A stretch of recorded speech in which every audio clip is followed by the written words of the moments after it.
Bueno, ya les presento a mis invitados. Marcelo Cantelmi de Clarín, gracias por estar aquí con nosotros. Y Martino Rigacci, es corresponsal de ANSA en Roma.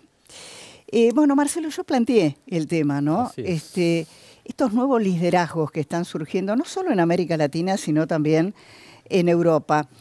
Yo ayer hablaba en un reportaje que le hacía en radio con la ex canciller Malcorra, y me decía, cuando yo le planteé este tema, que ella creía que había una ruptura del pacto social que había entre la política y los ciudadanos. Correcto. Y esto hacía que surgieran este tipo de nuevos liderazgos.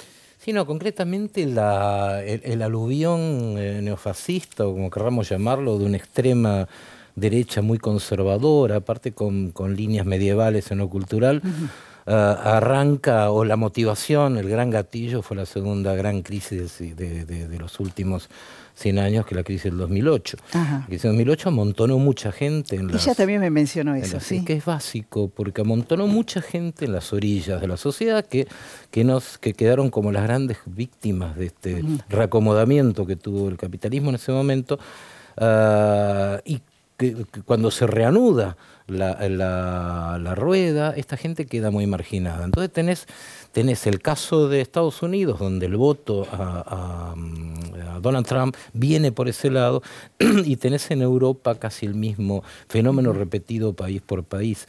Por eso lo de Bolsonaro hay que verlo en los dos niveles, como vos lo planteaste. El nivel de Brasil, la condición, el esquema que lo hace posible, pero aparte en el mundo está sucediendo eso, y lo temible es que se está extendiendo.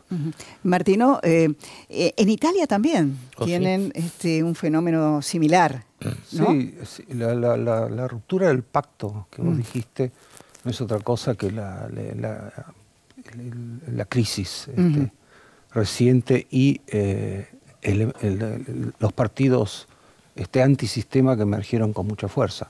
El dato económico es objetivamente fundamental, en el sentido que uno de los aspectos en Italia y en Europa de esta, como podría llamarla, revolución o ebullición o ruptura antisistema, es justamente una economía que está, en el caso italiano, que ha crecido poco por muchos años, ahora está creciendo de nuevo mucho. Entonces, este factor se junta con otros, pero la economía está, absolutamente. Ahora, a mí también lo que me asombra, por ejemplo, en Europa, es que estén en tela de juicio grandes instituciones como fue la Unión Europea, que es una gran institución de posguerra, porque en Italia... creo que es Salvini, ¿no? El primer ministro. Ministro del Interior. Exactamente, ministro del Interior. Y en Gran Bretaña tenemos el Brexit, que ahí están discutiendo. Sí, el Brexit es el gran fenómeno de Europa en este momento. Esta es una semana crucial, además, para ese proceso. Hay que ver cómo Theresa May logra defender su posición. Pero al margen de lo polémico, y lógicamente ese divorcio es realmente muy traumático, el Brexit es el emergente, casi simultáneo con el fenómeno de Estados Unidos de ruptura. Y en una época que no hay ideologías, digamos, no tenés una discusión ideológica sólida, los partidos no son representativos, no se los siente como tales. Hasta Aznar, Rajoy, llegó a decir que tenemos las manos atadas, no hay más remedio que ir por un determinado camino. Y eso es una lectura muy de callejón. Ahora, ¿qué haces con la gente que te va sobrando en ese esquema, que se frustra, que se enoja, que ve corrupción, que ve mucha violencia, las corrientes inmigratorias también creo que deben estar influyendo? Que se exageraron, pero en el caso de Italia y de Estados Unidos nunca hubo el tamaño que se dijo de inmigración como ahora. Sí, en el caso de la Unión Europea es interesante también por lo que se viene. En mayo hay elecciones para el Europarlamento, para el Parlamento Europeo. Entonces ahí ya... En el Parlamento Europeo hay dos grandes familias, dos grandes grupos, el Partido Popular de centro, el Partido Socialista y después otros partidos. Ahora, lo que va a pasar, que ya está, los sondeos lo van indicando, es que esta oleada soberanista, llamémosla, y antieuropea, va a avanzar muchísimo. Y van a perder ambos, sea el Partido Popular de centro, el Partido Socialista y estas fuerzas.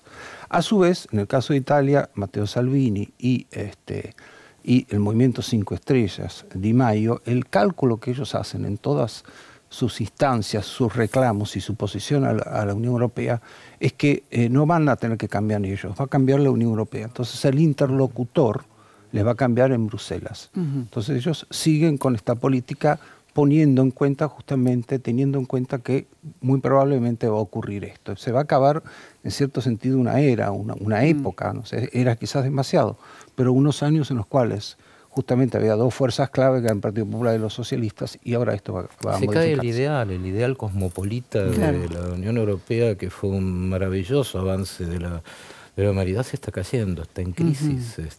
Hay un nacionalismo emergente muy fuerte, el soberanismo. Yo no creo que sean tan antisistema, creo que van en contra de cómo se están haciendo las cosas.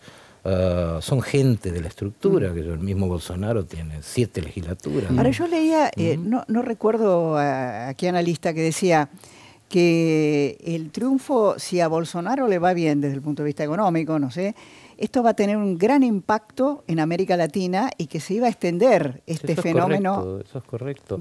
¿Sí? Se notó cuando ganó la primera vuelta. Tengamos en cuenta que cualquier cambio a un gobierno normal en Brasil es bueno.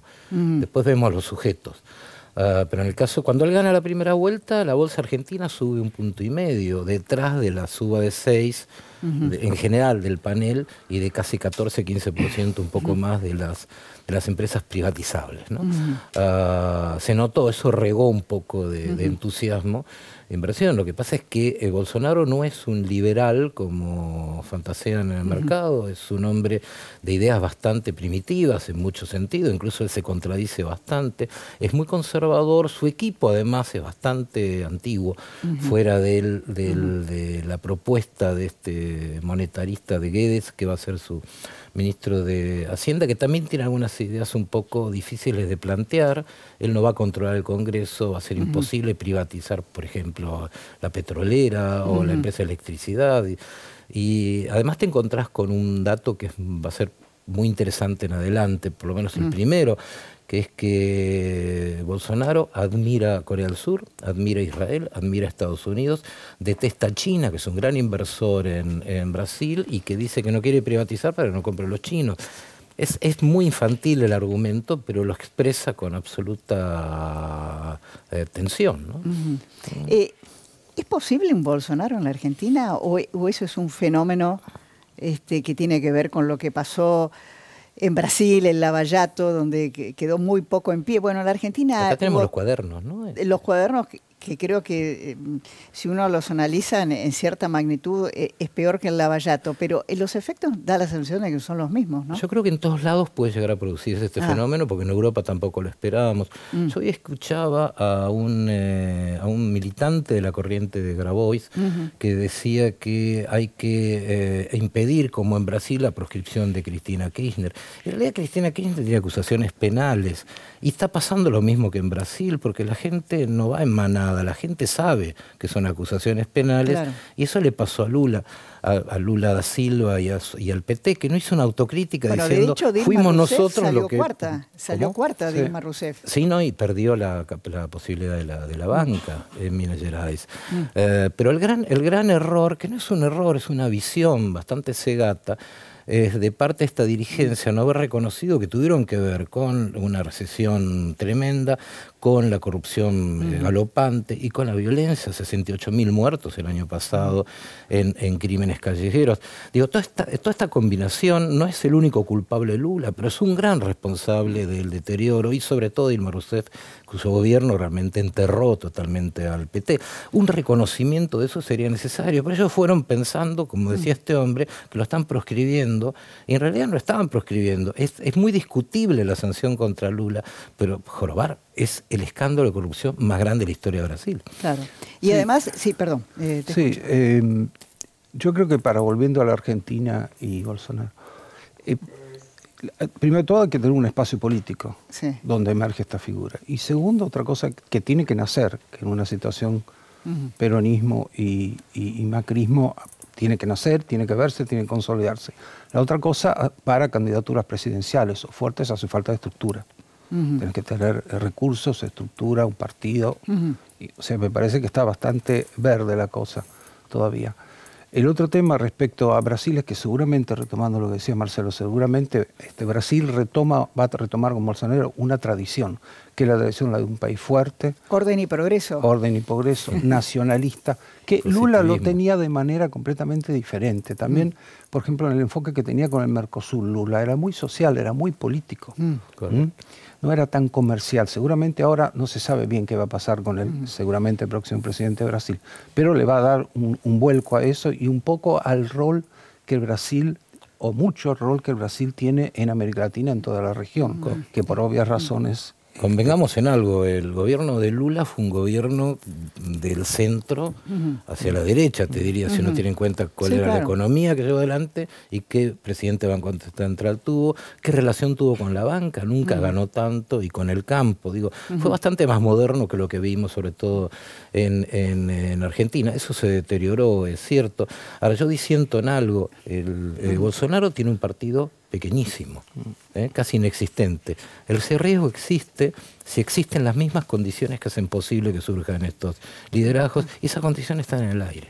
Les quisiera plantear, antes de terminar, el tema de este periodista, Khashoggi. ¿Cómo ven? Porque es un conflicto a nivel internacional donde uno tiene la sensación de que no va a pasar demasiado, porque interviene Arabia Saudita, un socio de los Estados Unidos. ¿Cómo lo ven? Lo que importante que tiene es que está emergiendo con claridad los bloques de tensión en esa región. Mañana el presidente de Turquía, Erdogan, va a hacer, dice él, el anuncio de qué es lo que hay detrás, casi seguramente reconociendo el espionaje que había sobre consulado de Arabia Saudita en Estambul, donde matan a este hombre. Lo que ocurre es que es una barbarie, digamos. A Khashoggi lo matan, entre comillas, porque él tenía una columna en el Washington Post donde estaba denunciando los excesos de la corona en un momento en que el príncipe de 33 años, Salman, quiere mostrar otro tipo de perfil. Suena desmedido. Incluso para la barbarie que hay contra los periodistas, que vivimos los periodistas, pero sobre todo en esa región. A no ser que haya algo que no sabemos, Khashoggi era un hombre del sistema, era un hombre de la corona que tuvo una muy buena relación con Osama Bin Laden, antes que Osama Bin Laden fuera terrorista, y todavía está en duda qué pasó exactamente el 11 de septiembre con el ataque a las torres, que tuvo que ver la embajada saudita en aquel momento. Gran tema. A los dos muchísimas gracias. Nos reencontramos.